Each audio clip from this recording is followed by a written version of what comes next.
Let me ask you about something that sort of wowed and really struck a lot of the people who voted for your party and for Donald Trump, and that is, I want to ask you if you support White House strategist Steve Bannon's proposal that he is willing to raise the highest rate up to 44%.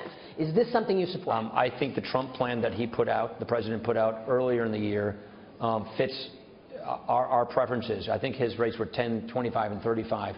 That's the kind of thing that we were looking at.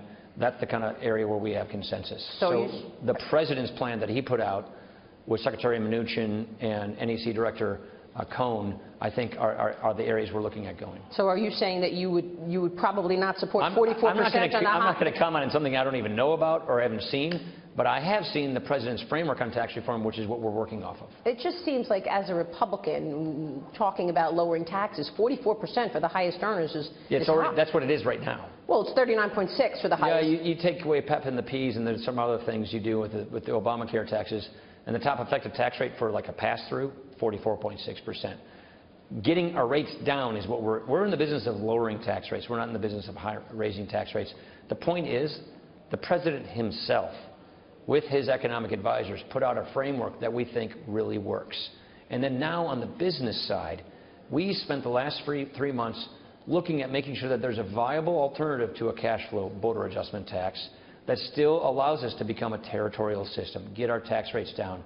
Now that we are confident that we can have that system, that is achievable, we are moving forward with the same template in agreement so that our tax writers can go get this done and we can pass this fall. Because some people would say, if you're not for cutting taxes on the highest earners, you're not for cutting taxes, because the highest earners pay most of the tax. Well, I would put it a different way. Most of these people are businesses. The world doesn't do it this way, but America does. We tax our businesses as individuals. 80% of American businesses are what we call pass-throughs, LLCs, sole proprietors, subchapter S corporations. 90% of the businesses in Wisconsin are pass-throughs. They pay their taxes as individuals, and they're paying 44.6% as the top rate. We compete against Canada every day in Wisconsin. Their tax rate is 15%.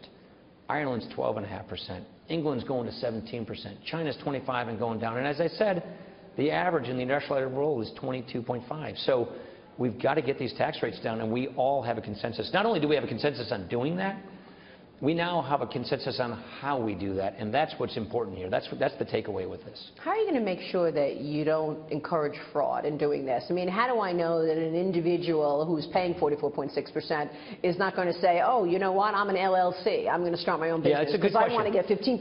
It's a completely legitimate question, and again, that is exactly what our tax writers are working on. This is a conversation that's been going on between the Ways and Means Committee and the Finance Committee and the Treasury Department, and that is clearly something that they're going to be coming up with.